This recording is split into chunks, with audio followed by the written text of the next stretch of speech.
O Royal Kuiper fala em seu livro sobre a igreja como uma instituição. Porém, hoje em dia, os membros nas igrejas têm encarado cada vez mais essa estrutura social como uma associação voluntária, sem vínculos muito fortes, e isso influencia na produção de capital moral. Como, quando ou por que essa mudança de visão acerca da natureza da igreja passou a estar tão presente na sociedade? Você enxerga que essa visão que muitos têm adotado sobre a igreja como uma associação tende a se solidificar ainda mais no pós-pandemia? Olha, pergunta boa, hein? Pergunta boa. Cara, então, é assim, o problema geral a gente consegue reconhecer. Realmente há uma perda de compreensão, né, da igreja como uma instituição, que isso tem a ver com uma tendência contrária ao formalismo e com a busca de autenticidade, porque o problema das instituições é que elas criam limitações na sua mobilidade e elas são, em parte, um sistema de coerções, né? Toda instituição é um sistema de coerção. Ela apresenta um caminho pronto, né? Você não pode andar na grama, você tem que andar pela estradinha. A instituição é isso. Quando eu estava lá na Inglaterra, eu lembro que foi uma experiência curiosa lá isso lá em Cambridge, né? É que nos colleges em Cambridge você tem que ser um fellow para poder atravessar pela grama. Se você não é fellow, você é visitante ou estudante ou um reader, você é professor lá, mas não é fellow, você não pode pisar na grama na praça central dos colleges. Você tem que andar pelos caminhos, né, de todo mundo. A não ser que um fellow, aí eu deitei e rolei um dia, que eu estava conversando com um fellow, aí eu fui pela estradinha e falei, não, vem cá. Aí eu atravessei todo o pimpão, atravessei a grama do college com o fellow. Isso é uma instituição, né? É uma coerção. Para que serve isso? Para dizer que o fellow é alguém e você é ninguém. Mas, enfim, não é só para isso, tá? Mas, enfim, faz parte, ok? Essa ideia de você... por que o cara é fellow? Porque ele fez alguma coisa. Por que você não é? Porque você não fez nada.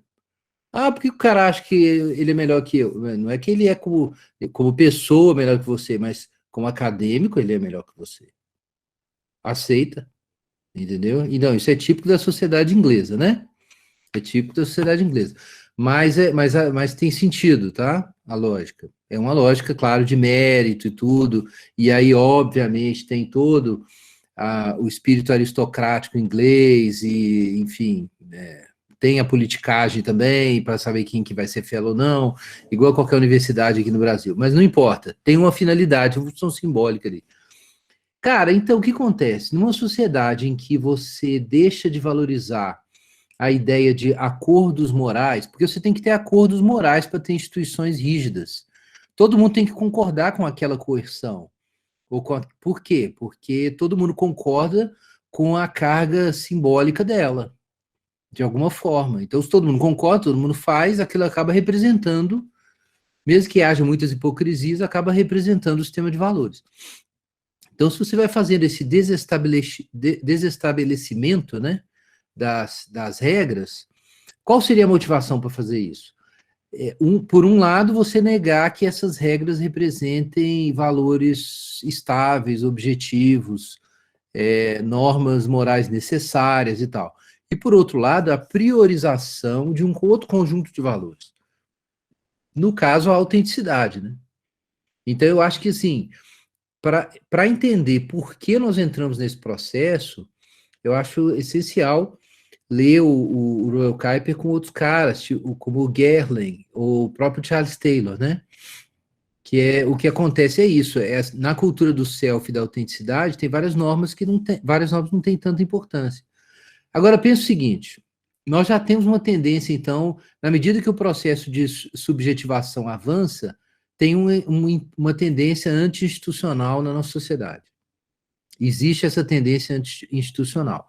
Ela não é total, né? Especialmente quando a anomia social começa a ficar muito séria. Então, mesmo brasileiros aí da cultura weird têm essa ansiedade com respeito às instituições democráticas e tal. Mas assim, na vida cultural e na vida moral individual e comunitária, reina esse processo de centramento subjetivo. Então, você precisa de instituições voláteis, ou instituições, eu estou usando no sentido aqui da sociologia do Guerra, instituições não só da, sei lá, uma igreja ou uma família, mas, por exemplo, o hábito de não atravessar, a regra de não atravessar a grama se você não é fellow, isso é uma instituição.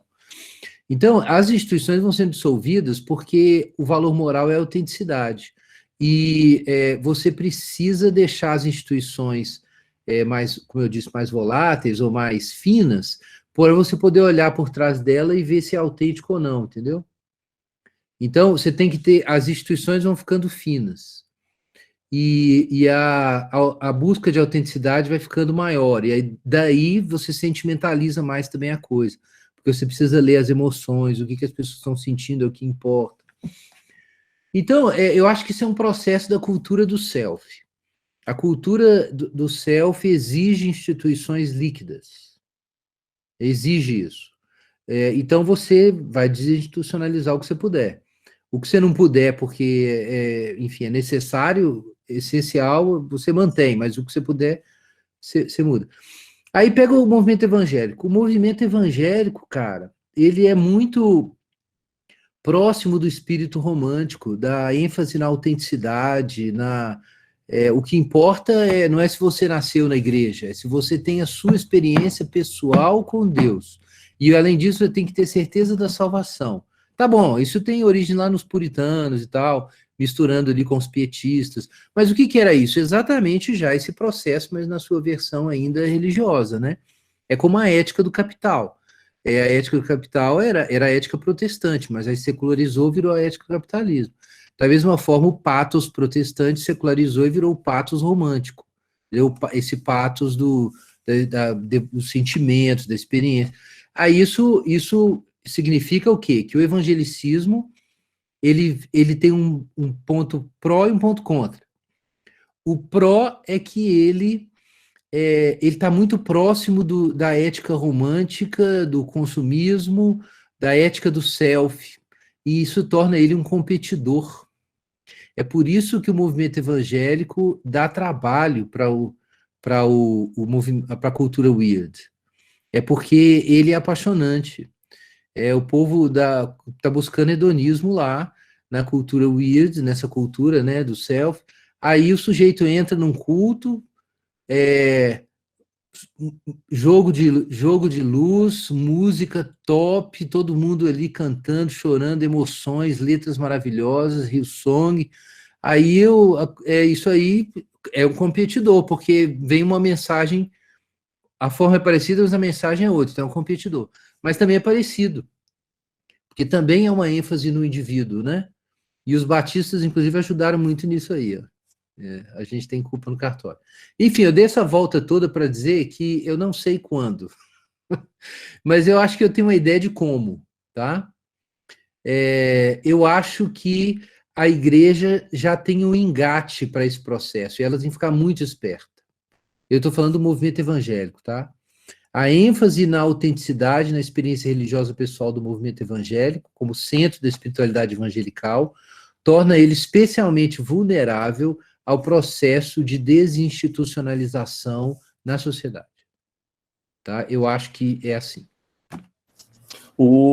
Tem um trecho, é um trecho muito curto, não é o assunto dele lá, então assim, ele não se pretende ser exaustivo, mas tem um trechinho lá no Igreja Centrada que o Tim Keller está falando sobre essa mudança, ou pelo menos parte desse fenômeno que o Guilherme descreveu sociologicamente, né, das tendências aí dessa sociedade do self, e das implicações dela na igreja, como que a gente saiu de um processo, né, religioso, que o cara crescia e tinha toda a sua formação centrada na igreja, então ele era batizado ali, ou apresentado, né, educado ali, catequese, batizado, casado e enterrado ali naquela mesma igreja, e aí por uma série de revolução industrial, processos de urbanização, ele foi deslocado da sua igreja, jogado nos grandes centros, não ia mais para lá, e aí os processos de evangelização de massa, né, pregavam o evangelho para as multidões, não eram mais nas igrejas, a pessoa ouvia o evangelho, aceitava Jesus, né, aquela coisa que o Guilherme também mencionou, confirmava no seu coração e ela voltava para a fábrica lá para ficar as 16 longas horas de jornada de trabalho dela. Isso foi transformando a religiosidade dela e gerando o evangélico do século XIX que a gente conheceu depois, né? E então, assim, parte do processo de industrialização, liberalismo, urbanização, contribuiu para essa igreja que atendia muito bem essa dinâmica dessa sociedade liberal, industrializada, e toda ligada, né, nessa ética da autenticidade. Exatamente. Então, assim, ele tem um trecho muito pequenininho, mas ele fala, né, a diferença de ser um cristão até o século XVIII e ser um cristão do XVII, né, e do XVIII para frente. Ele fala sobre esses processos, assim, porque você pensa, assim, a pessoa que foi jogada numa fábrica para trabalhar 16 horas, longas jornadas lá, e assim, como é que ele ouviu o evangelho? Ele não ia para a igreja mais, ele era num intervalo, um curto intervalo que ele tinha de uma jornada entre outra, que o George Whitefield ia lá pregar, ele ouvia a pregação, aceitava, maravilhoso, os avivamentos. Então, assim, os avivamentos, foi parte dos avivamentos que contribuíram para isso também. Mas era um avivamento, então, desigrejado, né, de certa maneira, assim. A igreja não era o centro do processo formativo da espiritualidade cristã. E isso, casado com outros fenômenos, não estou dizendo assim, isso é culpa do avivamento, não é isso, né? Mas, assim, casado com outros fenômenos, com todos esses que a gente falou, gerou essa espiritualidade evangélica.